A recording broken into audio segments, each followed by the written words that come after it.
So this is a review for 2 cents worth, and with me today to give me his 2 cents worth is my good friend Eli Copperman. Say bonjour. Bonjour, Anthony. It is good to see you. But in all seriousness, it's good to be back. We're doing yet another Pépe Le Pew short, who admittedly isn't one of my favorite Looney Tunes characters, but figured we'd take another stab at him. So just a few bits of info to get underway. So as mentioned, this is a review for 2 cents worth, released on the 15th of October 1955. It's the 752nd in the series, and it's directed by Chuck Jones. You can find this beautiful restoration on the Looney Tunes Superstar Pépe Le Pew DVD set, and I will link below to that set. And there is a high definition version lurking around, and hopefully that'll make its way on disc at some point.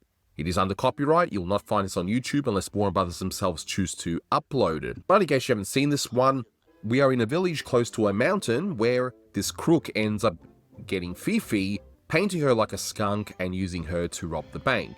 But then Pépe Le Pew comes into the picture, and the rest of the short just involves Pépe chasing after Fifi all throughout the Swiss mountains. So Yeah, that's actually kind of interesting. I'm surprised that they never did this in any other Pépe Le Pew cartoon, at least not by this point. Like, Pépe has been in other cartoons outside of France. You know, obviously in his first appearance, Adorable Kitty, where it was in an anonymous, debatably American location, but as far as anything else goes, I guess the closest he was outside of France was when he was in the Foreign Legion, where it was an anonymous African desert, so to say. But no, here it's actually cool that at the very least, Chuck Jones decided to shake up the settings a little bit by having it take place in the Alps, more or less. But I do have one slight issue with that, not so much the setting, but we're going to get into that more. So hit it up with the trivia, Anthony. in terms of trivia, you'll notice in the credits that this is actually written by Chuck Jones. So this was around that period of time where Chuck Jones was reassembling his unit post-shutdown, because the studio was shut down for a brief period, as they thought 3D filmmaking was going to be the next thing, but that ended up not taking off. In the previous review of Nightmare Hair, both myself and my good friend Essie McPeter go through a bit of that. Nightmare Hair and 2 cents worth, we're at the period of time where Jones either writes for himself, or Ted Pierce or someone else might be writing, and not long after, Michael Maltese ends up returning to the studio anyway. In fact, there's a total of 3 Pépe Le Pew shorts, who are both written and directed by Jones. Oh, I know one of them. I think it's called Heaven Sent. I do remember that one, at least on the Looney Tunes Golden Collection, Volume 6. That was one of the cartoons that Chuck wrote the story for, but we'll get to that when we get to that. I do think it's kind of interesting that Chuck kind of had to write the stories for his cartoons, at least by this point. I don't know if he entirely wanted to. I think I heard once, and I can't back this up with any legitimate source, but I think I did hear once that he wasn't particularly a fan of doing that, at least not during this time. I don't think he liked the idea of, at least on his end, directors writing their own cartoons, but that does also bring one specific issue, because I don't feel like Chuck White understood Pépe Le Pew in the same vein that Mike Maltese did. The reason I say that is because, from what I remember, and this is in conjunction with what Kaiser Beans said in his Looney Tunes history series, where Mike Maltese exaggerated Pépe Le Pew and made sure that he was kind of the antagonist and a foil as well, because he made sure to also give Pépe somewhat of a comeuppance, especially in stuff like for sentimental reasons where he got a taste of his own medicine. But at this point, Chuck just more so portrayed Pépe as a straightforward serial romancer, and it came off as a little creepy, at least compared to nowadays. And unfortunately, these are the kinds of cartoons that people think Pépe Le Pew is instead of what he actually is. And I'm not saying I blame Chuck for this or anything. I'm just saying it does feel kind of weird to see that simultaneously. But then again, what do I know? I'm sure by this point, Chuck was just trying to do what he could do, if that makes any sense. You'll notice that the credit says Charles M. Jones. So again, if you watch the review for Nightmare Hair, that is the first short where you see the name Chuck Jones. For those who aren't aware, these shorts would be in different levels of productions, hence why you'll see this short and then you'll see One Froggy Evening still saying Charles M. Jones, but pretty soon you'll just see Chuck Jones and nothing else. And we will definitely get to One Froggy Evening, I promise you folks. Stay tuned. So before I go through the short from start to finish, going through some of the other references, I do want to point out that I'm not exactly the biggest Pépe Le Pew fan, and I've made that quite clear, only because it's the same shtick over and over again, and it can get quite tiring. In fact, This is more for those new to the channel. If you try and watch that Pépe Le Pew DVD where it's just nothing but Pépe Le Pew shorts one after another, that's the worst possible way to see him. It's not as bad now when I'm watching these in amongst other shorts, but you begin to see it's the same shtick repeated over and over. That's not necessarily a bad thing, because this could very well be someone's first Pépe Le Pew short, and for that purpose, it's perfectly fine. It does what it's supposed to do. But I have noticed of late that you'll have this interesting setup before the short will end up turning into just Pépe Le Pew chasing after a female character for the rest of the short, and I'd be way more interested in the setup part rather than the parts Pépe Le Pew are involved in. I 100% agree with you, Anthony. That is actually my main problem with the short. And as you said, if this was someone's very first Pépe Le Pew short, like they had never seen the character before, it could, at the very, very least, serve as a decent introduction for people. But at the same time, considering that there's a lot of other Pépe Le Pew shorts that are also kind of guilty of this, they have very good setups, but they just evolve into the same type of formula again and again. That alone can get really tiring, especially for those who watch the cartoons again and again. And I will say, I really did like the setup for this one. Like, we'll get more into it later, but the very concept of a robber or criminal using Fifi to be used as a fake skunk to rob banks and all that stuff, that's perfect. I feel like if the robber was actually in the entire cartoon and not just thrown out for the sake of a quick gag, I think this actually could have stood out a lot more. Does that make this a bad short? No. But this is just a matter of my personal taste, and I'm going to judge this short fairly like I do with every other short. So we'll go through the short from start to finish. And for this short, we've gone back to Philip Degarde painting the backgrounds, with Robert Gribbroek doing the layouts. So we still don't have Maurice Noble back, but pretty soon you'll have both Maurice Noble and Mark Maltese returning back to Chuck's unit. But they both do a really good job here, as they have done recently, because again, I do feel sometimes Ernest Nordley's backgrounds can be a bit cluttered. Wasn't all bad, but it's just, again, a matter of taste. But again, this short looks beautiful, and one thing you can say about Pépe Le Pew shorts, even if you're not a fan, they all look amazing in their own ways.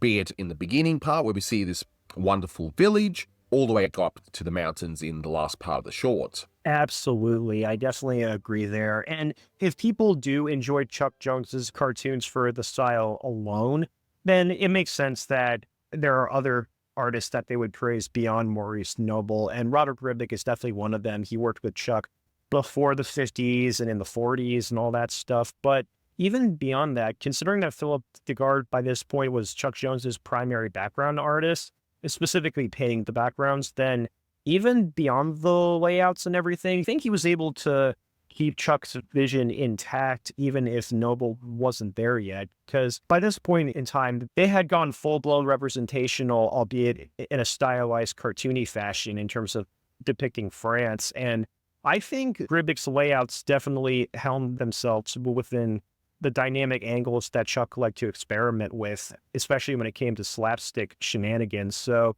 yeah, no, I think the cartoon still looks beautiful, even if I'm not a fan of the actual execution, if that makes any sense, or the execution of the content, more or less.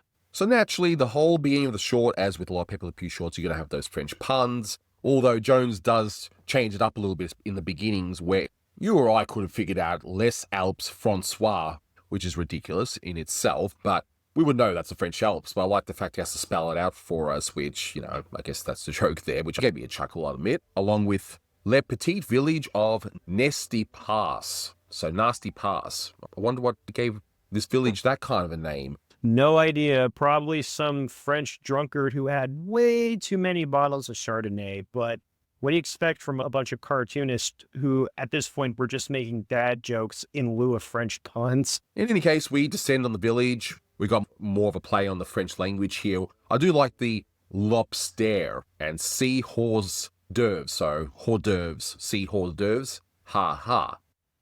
Those do sound tasty, though, not gonna lie. Again, say what you like about the Pépe Le Pew shorts. This ridiculous fake French is always a treat to see. And I even like the design of the shot where we see this fichet monger, how the inside is all red like that. So it's a nice little touch. What the monger, if I do say myself. Okay. No more corny French accents, but I agree. I would totally love to be a fishmonger. And here we see someone purchasing a tiny fish. Obviously, the fishmonger's not particularly happy. Of course he's not. The dude we paid for like one sardine. He has all this other fish to sell, and this guy only buys one small thing? Give me a break, dude. But again, look at the background. I do like the stylization, especially of those fish and lobster on the hooks there. But we see our character that's going to play a prominent part of our first act. And I like the fact that we eventually see he's a crook, and yet he's one of the most neatest looking crooks I've ever seen. I just love the design of him. Despite the fact he looks kind of neat, his shirt certainly isn't, but it's just a design that I really like. Oh, I like his design a lot too. And again, as I said earlier, if this character was actually in the short throughout, I would have probably enjoyed it a lot more. But at the same time, just the mere design of him, I love how sophisticated he looks for, a kind of rundown and raggedy looking crook, because I think by this point, Chuck was a master at making even the most unsanitary and crude looking human beings look not only appealing in terms of just general character design, but he also allowed them to be more suave and more chill and lax rather than more rugged and gross, if that makes any sense. Right, we see him walk through this town. We see the Maitre D Motel. Again, wonderful little pun there. Again with the French dad jokes. Tout suite avec baf. There is one or two references I'm not quite sure of, so if you guys know, definitely let me know in the comments, but recommend Duncan Hines. I'm not really sure what that's a reference to, so if you have an answer, definitely let me know. A tour de force travel agency. I mean, what else are you going to pick for a fake French travel agency name, right? I don't know. If they were real, I would totally buy it. But another one I couldn't figure out, I was trying to look into it. Honestly, I wouldn't be surprised if the answer's so obvious and I've just completely missed it for whatever reason. But that whole Holmes the distinction older inner tube. Again, if you know the answer to that one, let me know. Leave your nerdy French history in the comments below, folks. Now, Jones has said in the past one of the biggest challenges was how do they get the white paint onto, well, usually it's Penelope, but here it's Fifi. I mean, there was no real consistency. They were just cats, and I guess for merchandising reasons, now they just have a consistent name, Penelope. But she's Fifi here, or maybe it's another cat. I don't know. I don't think they were thinking too deeply on that. I mean, hey, if Marvin the Martian wasn't even named that back in the old days, why do you think they would keep a consistent name for Fifi or Penelope or whoever at this point? But one of the challenges, get that white paint. And we see how it's done here, where we first see that beautiful animation of Fifi smelling the fish and chomping onto it.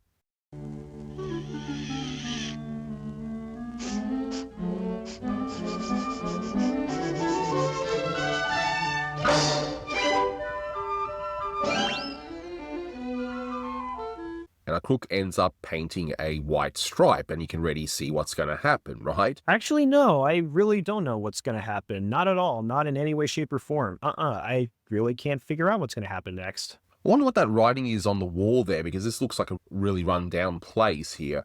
So if you know what that says on the wall and what that's referring to, definitely let me know. But we get a different animator here too. In fact, this robber character looks slightly different than in the shot when he was at the fishmonger place. In fact, compare the way he looks when he's painting the white stripe onto Fifi to the very next shot where he's walking out to the bank and dropping the cat onto the ground. Yeah, I'm not even sure which animator that is. I mean, there's Ken Harris, Keith Darling, Abe Levitow, Richard Thompson. I'm sure there's someone else I don't know about. But, I mean, even with a director like Chuck Jones, who was very heavily involved in the animation to the point where he mostly directed his animators within how he envisioned his cartoons, it can still happen when the characters may go slightly off model from one shot to the next, just depending on who's drawing them. And, that doesn't really bother me too much. I can see where it could possibly bother someone else who's just not familiar with the process of animation or drawing or anything like that. But it's definitely interesting to see from, I guess, a filmmaking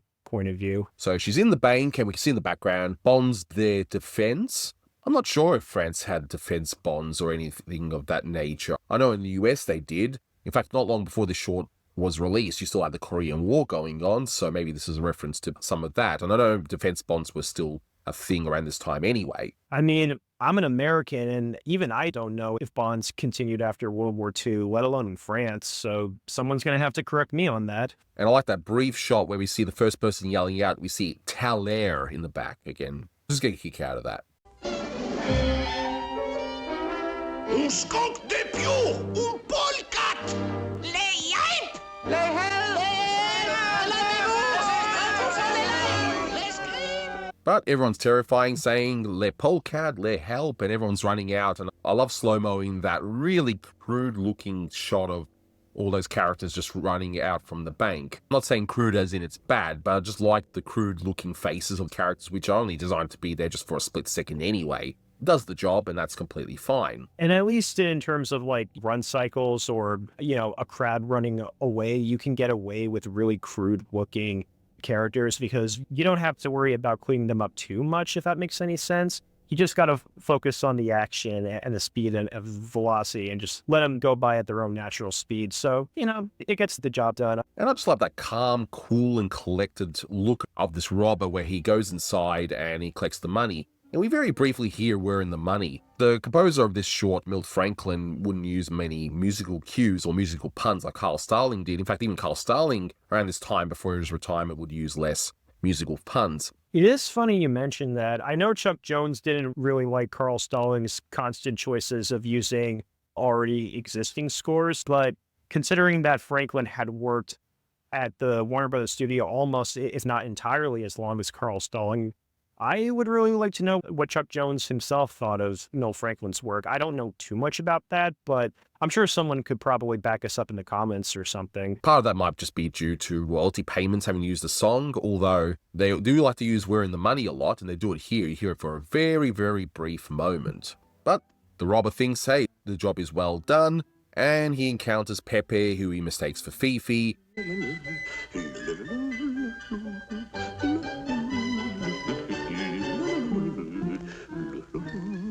Parbleu, Mademoiselle Kitty. Do not follow me. You have served your purpose. So this robber, in a beautiful bit of animation there, just ends up freaking out. He goes into Le Hooskow, which is a slang term for jail, and locks himself in.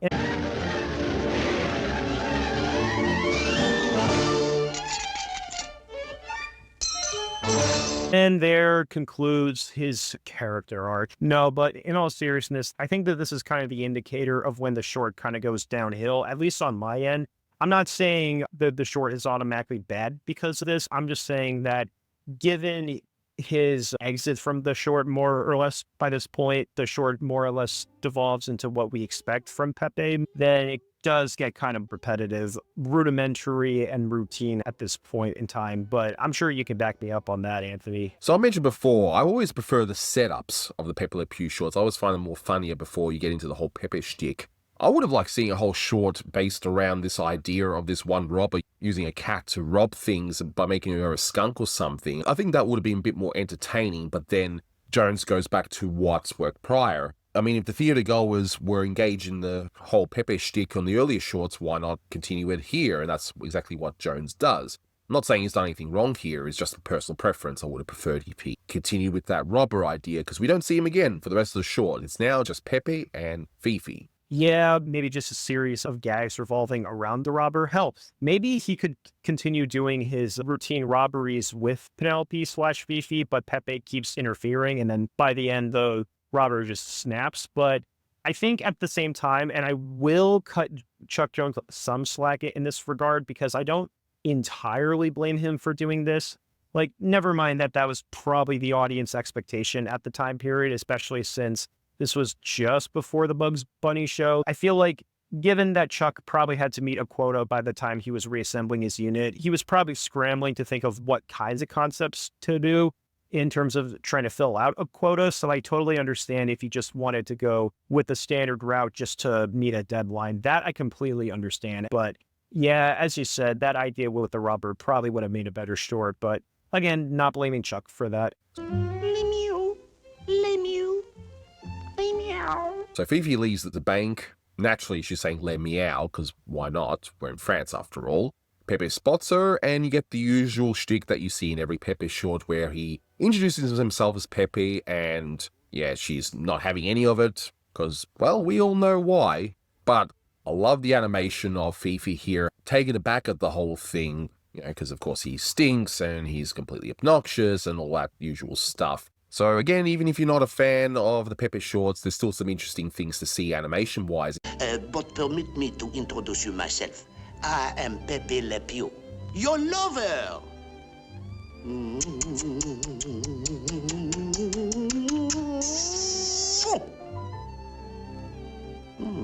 So impetuous, but nice.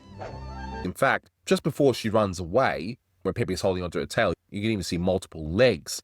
And that's the sort of trait that Chuck Jones's shorts would have around this time, where a character running away, you'd see multiple feet or hairpins, that sort of thing in the air. Yeah, even those nice little visual treats were definitely fun to watch in Chuck Jones shorts, but by this point in time, he was definitely not afraid to experiment all the way visually. And Pépe naturally says, You know, it is not just a case of physical attraction. I admire her mind, too. okay, I got a bit of a chuckle out of that.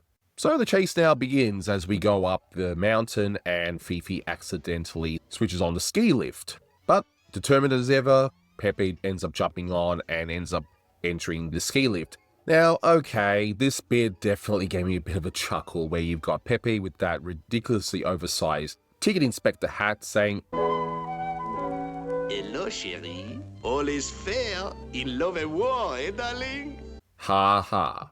Ha ha ha. Although, I don't know, Pépe, I would be really concerned if you actually caused a legitimate war, dude. Even if it was all about love. So we see again the usual Pépe shtick where it's all about you. You can't resist me. If you stop resisting me, I'll stop resisting you. That sort of thing, which I guess if you've seen it a million times, which, you know, it is what it is, of course. It's not my favorite bit of these shorts, but she ends up escaping. Although I'm wondering if she's escaping because of Pépe's advances and his stink, or the fact he made that really, really ridiculous fair joke. It could just be all of the above, just given how adamant Pépe is to just constantly romance over Fifi. Ugh.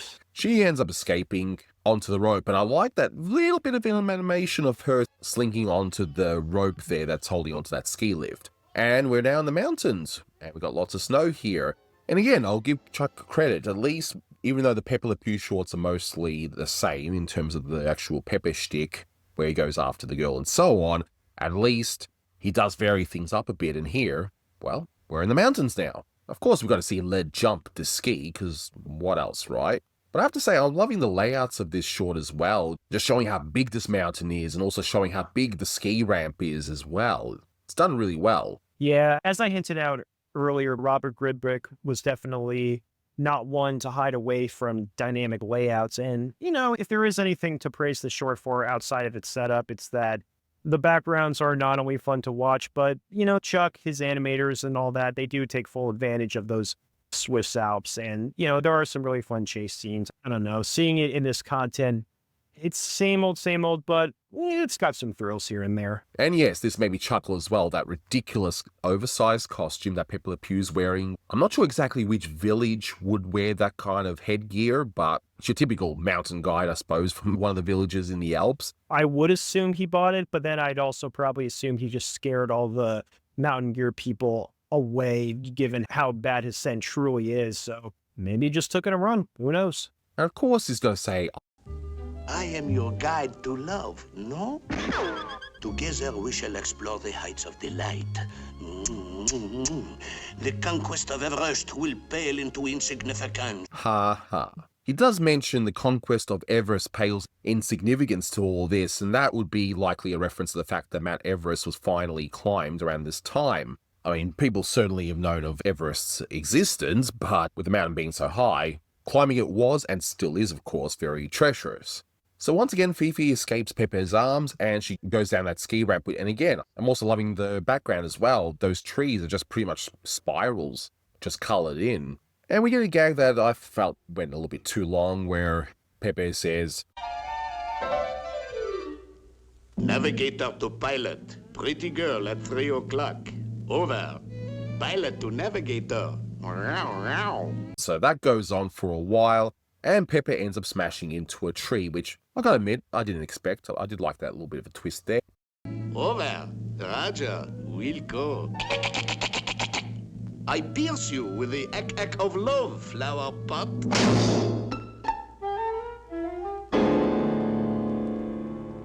Poems are made by fools like me. Now, he does mention the line, poems are made by fools like me, and that comes from the poem Trees. And the whole line is, poems are made by fools like me, but only God can make a tree. So there's that. Pépe is definitely the one to make those kinds of poems in general, like not just love poems, but just any types of poems. And I do like the added shrug that Pépe says after saying that line. But gee, Pépe is really agile in this one. I'm looking at the shot now where he's just jumping from all those trees like that. And again, beautiful background, not overpowering in this case. But Pépe continues on and ends up going back onto the ski, going after Fifi, and we get more and more really fast cuts with, once again, some beautiful layouts, beautiful backgrounds.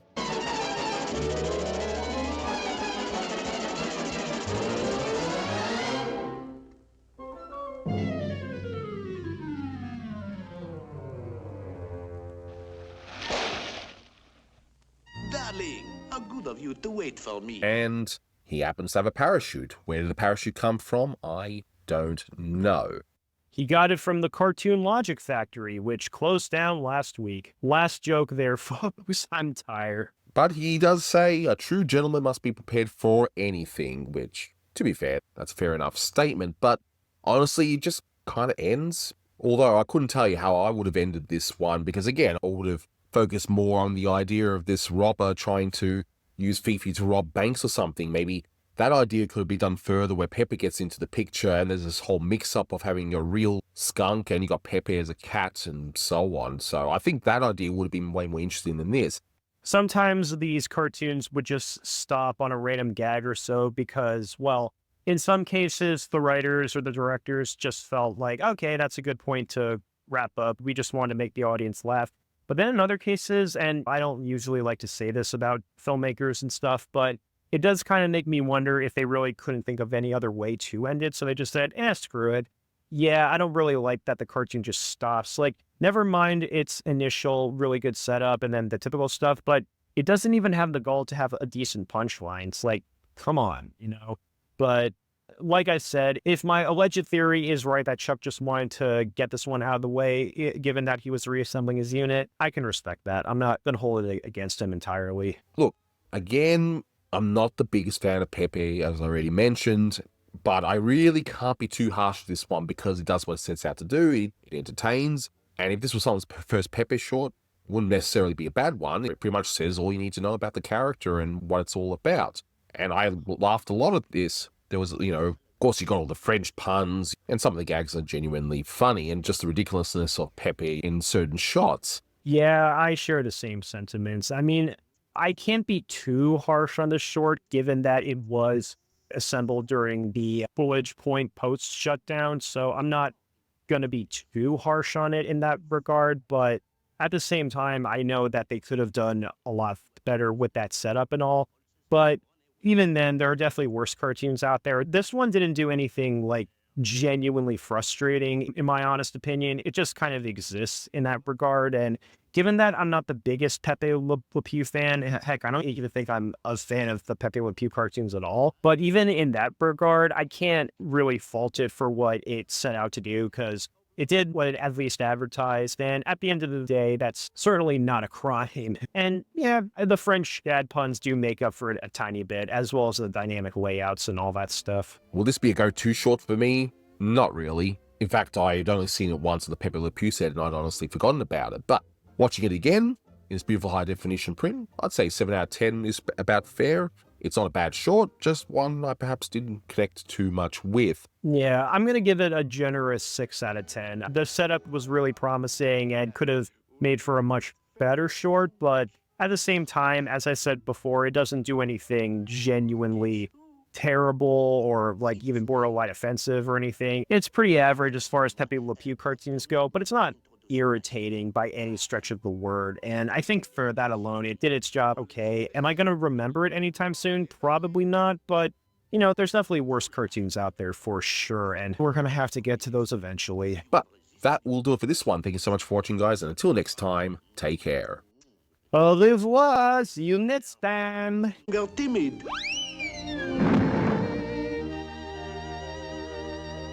A true gentleman must be prepared for anything.